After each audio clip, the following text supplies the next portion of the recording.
E há 2 anos, a Polícia Federal deu início à chamada Operação Lava Jato, que investiga um esquema de corrupção na Petrobras. Um trabalho conjunto com o Ministério Público Federal e a Polícia Federal, quase 3 bilhões de reais já foram devolvidos aos cofres públicos. 93 pessoas já foram condenadas. O repórter Gabriel Ciafrei tem informações. Boa tarde, Gabriel. Boa tarde, Érica. Boa tarde a todos. Segundo o Tribunal de Contas da União, o esquema que desviou recursos da Petrobras movimentou 29 bilhões de reais.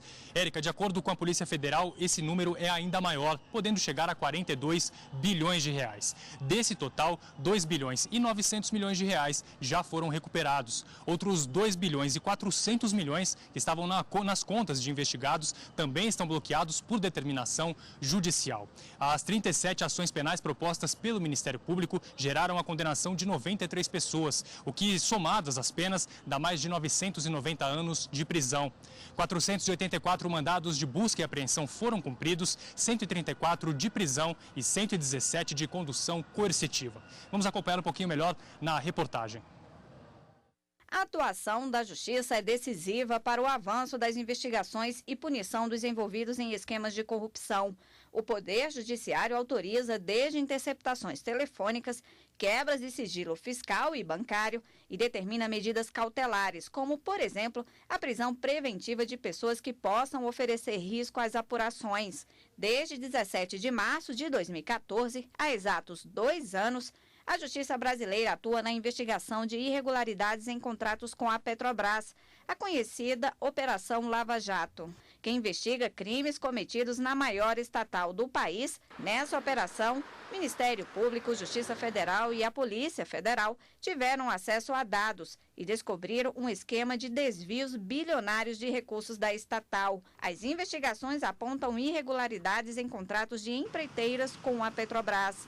Os valores dos contratos eram superfaturados e o dinheiro era desviado para pagamento de propina a vários integrantes do esquema. Em 2 anos de operação, 179 pessoas supostamente envolvidas no esquema foram processadas, 93 condenadas. As penas somadas chegam a quase 1.000 anos de prisão. Quase 3 bilhões de reais desviados da Petrobras já voltaram para os cofres públicos. Mas as investigações e julgamentos prosseguem. Bom, e aqui no estúdio nós voltamos a falar com a consultora jurídica da TV Justiça, Gisele Reis, sobre as questões agora legais envolvidas aí nessa investigação. Gisele, a interceptação telefônica é um recurso muito usado, né, nesse tipo de operação. O que a lei estabelece sobre ela? Extremamente utilizada, até porque é um meio de prova, né? Nós temos entre os diversos tipos de provas, né, depoimento de testemunhas, buscas e apreensões, dentre outras está a interceptação telefônica, que é, na verdade, a captação feita por um terceiro de um diálogo telefônico entre 2 pessoas, sem que essas pessoas saibam dessa interceptação. Bom, a Lei 9.296, que é de 96, ela traz todos os dispositivos, todas as regras relacionadas à interceptação telefônica. E antes da gente falar propriamente da lei, é preciso lembrar que a Constituição Federal traz como garantia o sigilo das comunicações, dentre elas o sigilo das comunicações telefônicas. Então, a regra é a de sigilo das comunicações telefônicas. A própria Constituição traz uma ressalva que, havendo ordem judicial, é possível que se tenha, né, a quebra desse sigilo, desde que ele seja feito para a instrução processual ou para uma investigação criminal.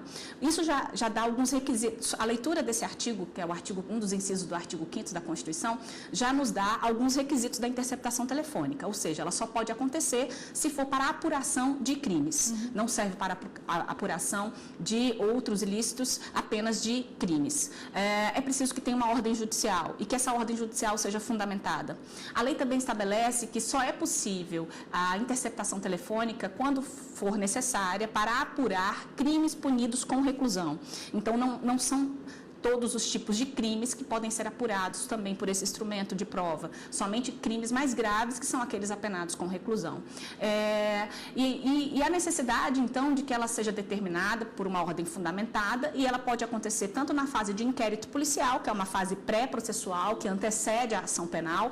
Na verdade, o inquérito ele serve, inclusive, para colher provas, para que uma ação penal futura possa ser instaurada, mas nada impede que essa interceptação telefônica também seja determinada realizada já no curso de uma ação penal, quando já se tem uma denúncia recebida. Então, existem algumas regras, no sentido de que existe um sigilo enquanto aquelas interceptações estão sendo colhidas,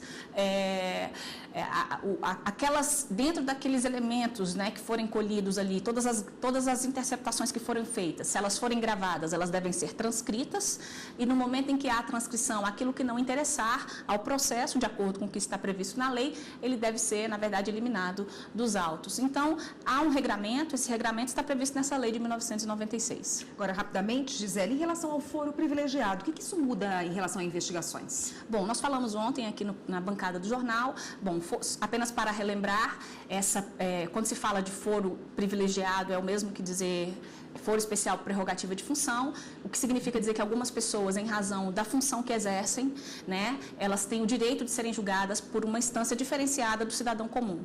Então, o Supremo Tribunal Federal, ele tem a função, por exemplo, de processar e julgar os parlamentares, ministros de Estado.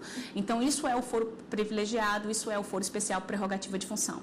Então, quando se tem uma investigação em curso e está em discussão ali, envolvendo uma pessoa que tem essa prerrogativa de função, é preciso verificar em que instância aquela investigação está tramitando, para que não haja desrespeito ao juízo natural.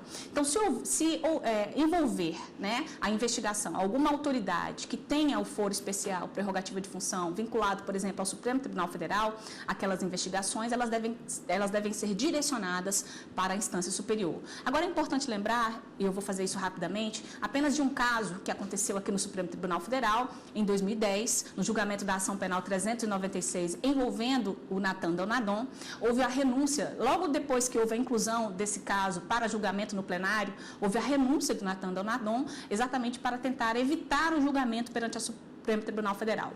A ministra Carmen Lúcia, na oportunidade, e aí ela foi acompanhada pelos demais ministros, entendeu que, pela maioria dos demais ministros, ela entendeu que aquela atitude era uma atitude de fraude processual e que não poderia, Natan Donadon, escolher qual juízo que ele seria efetivamente julgado, isso seria uma manobra, e foi por essa razão que o Supremo acabou abrindo uma exceção em relação aos demais julgados dessa natureza, porque a regra que nós temos aqui na Suprema Corte é que, havendo esse foro especial prerrogativa de função, os autos, eles permanecem no Supremo. Se a pessoa perde, não faz mais, não exerce mais aquela função, os autos são encaminhados para instâncias inferiores. Então, o Supremo, nesse caso, mesmo havendo a renúncia, ele permaneceu com a competência de processar e de julgar a ação penal, e inclusive o parlamentar chegou a ser condenado. Então, foi uma situação que aconteceu, é um registro que a gente tem que fazer em relação à jurisprudência do Supremo Tribunal Federal, que é nesses sentidos que eu acabei de mencionar. Tá ótimo. Gisele, obrigada pelas suas explicações. Até semana que vem. Até, eu que agradeço.